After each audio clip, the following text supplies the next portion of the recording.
The worst part of Starfleet Academy. There's a lot to not like about Starfleet Academy, my friends. One, obviously, the first thing that comes to mind, and that's what I'm going to put in the thumbnail, is the Jem'Hadar Klingon fat lady, which doesn't make any sense, because it doesn't make any sense. And I know they're going to explain it, and it's going to be cringy.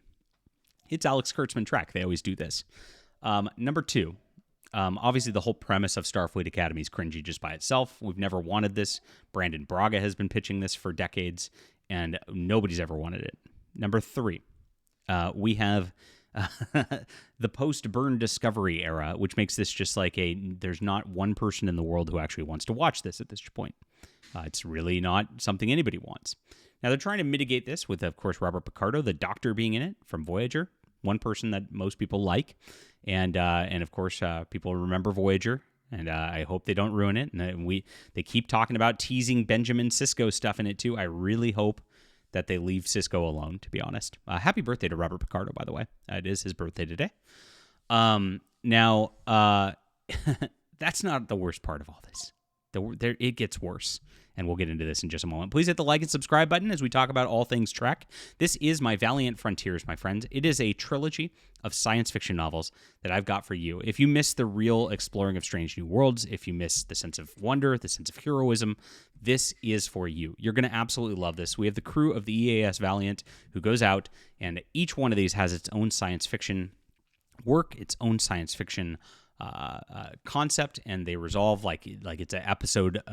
Each one's a planet of the week, kind of, and they do their own thing. Now, of course, what's great about writing it all myself is the characters develop, and you really get to know them and learn with them and grow with them, which is great stuff. So check this out. It's in the description below. Thank you guys for supporting our art, and I appreciate you guys being here. So let's look at this. This Stephen Colbert, who I thought he was canceled. Like, didn't they do a whole hoobaloo like a month ago? Like, Stephen Colbert's canceled, and it's all because Trump, and it's censorship. Why is he still on? Why do I still have to watch him? And I watched this interview with him and Tig Notaro, the obnoxious Discovery actor as well, who I just like. Actually, I would have put this person on my most annoying Star Trek characters list that I did this weekend.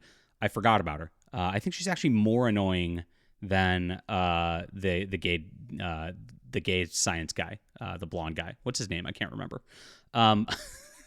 You know, Discovery. It's a Discovery character because you don't remember their name. You're just like the Black Mary Sue chick. Yeah, the gay doctor. The blonde gay guy. The they them trill. Right. It's an identity marker. The weird lesbian lady. This is one. Well, she's coming back for Starfleet Academy, and they most of this interview is about her like doing some weird like documentary for some poet or something like that. Cool on her, whatever. I'm glad that some people are making stuff like that. The poem was I don't know. It was a little cringy, but is what it is. So, but hey, this is something that you don't expect highlighted on like a late night show like this. So I was like, okay, that's a little more intelligent than I would have expected. The problem is Stephen Colbert, as usual. And so this they talk about going on to Starfleet Academy, and this is the worst part of Discovery and of the Starfleet Academy. This is far worse than the Jem'Hadar. This is far worse than the Burn era. This is what Stephen... I didn't know what his role was on Discovery, but apparently he's going to be across the entire thing, which makes... You're going to have to watch every episode listening to freaking Stephen Colbert now. Oh, this is so painful. Here it is. I know I am the voice. I'm like the voice of the computer on the ship at the Academy. I know what I'm doing. So no more Majel Barrett computer voice. I mean, can't you just AI her voice or something like... Oh, my gosh. We have to listen to freaking Stephen Colbert be the voice of the computer throughout the... This is the biggest deal killer for this. So Colbert was described as the digital dean of students in the official announcement.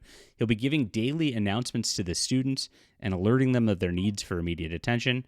His suggestion is playing the voice of the computer on the ship. Could have just been some talk or show banter or confusion. I hope it's that.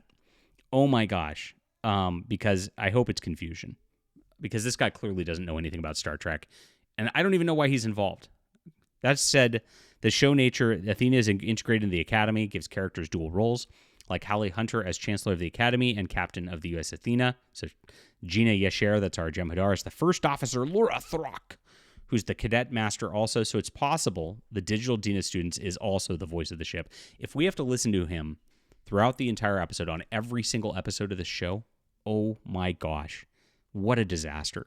Nobody wants this. I don't know who thought this was a good idea or why they thought this was going to go. Look how miserable they look. Like, welcome to the future Starfleet Academy, the best and the bright. Oh, I hate it here. I hate my job. Give me some Ketracel White. I also hate my job. If you only knew how bad things really are. So much for exploring strange new worlds, right? But this is pretty bad. When they announced Colbert was in it to begin with, I was hoping it was going to be a guest star role real quick or something like that. But the more we learn about this abomination of a show, the more it can't end fast enough. What a painful thing. All right, leave a comment down below with what you think about this. Please hit the like and subscribe button. Check out my Valiant Frontiers for real sci-fi guys in the description below. Appreciate you guys for reading. We'll be back.